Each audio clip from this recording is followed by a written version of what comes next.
পবিত্র ঈদ উল ফিতরকে সামনে রেখে রাজধানীর গুলিস্তান এলাকায় নতুন টাকার নোট কেনাবেচায় উৎসবের আমেজ বিরাজ করছে, যেখানে 10 টাকা থেকে 100 টাকার কড়কড়ে নোট সংগ্রহ করতে ভিড় করছেন শত শত মানুষ।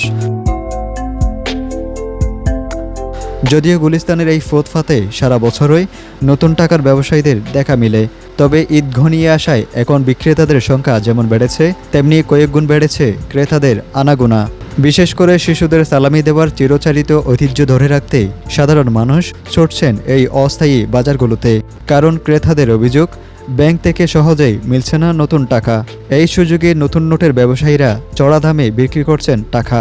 100 টাকার একটি নতুন নোটের বান্ডিল কিনতেই ক্রেতাদের গুনতে হচ্ছে 110 টাকা থেকে 120 টাকা পর্যন্ত। বাড়তি দাম আর দীর্ঘক্ষণ দরদাম চললেও প্রিয়জনের মুখে হাসি ফোটাতে বাধ্য হয়ে বাড়তি টাকা খরচ করে নতুন নোট কিনছেন সাধারণ মানুষ। অনেকে আবার দাম শুনে না কিনেই চলে যাচ্ছেন। 1000 টাকায় 10 টাকা 1500 টাকা যাচ্ছে, এটা কি সম্ভব ভাই? আপনি বলেন। আমরা 500 টাকা যদি দেই আমাদের গায়ে লাগে না ভাই? গায়ে লাগে না? এটা কিভাবে সম্ভব?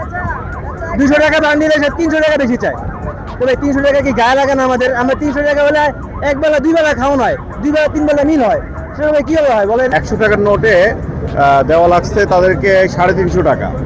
তো আসলে ব্যাংক থেকে আমরা ফেরত যাচ্ছি, এবার ব্যাংক থেকে নতুন টাকা পাচ্ছি না। কিন্তু মানুষের আসলে মূল যে বিষয়টা, নতুন টাকা হচ্ছে ঈদের একটা প্রথম বাচ্চাদের চাহিদা এবং মুরব্বীদের চাহিদা। তো এই জিনিসটা আমরা আসলে এই জিনিসটা থেকে বঞ্চিত, তাই আমরা বাধ্য হয়ে এখান থেকে বেশি টাকা দিয়ে এটা নিতে হচ্ছে।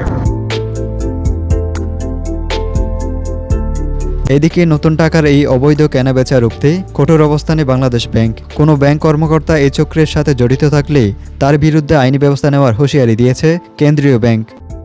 বাংলাদেশ ব্যাংকের কোনো এমপ্লয়ি কখনো টাকা কেনাবেচার সাথে সম্পৃক্ত থাকতে পারে না। কেউ যদি থাকে তাকে অবশ্যই প্রশাসনিক শাস্তির আওতায় আসতে হবে।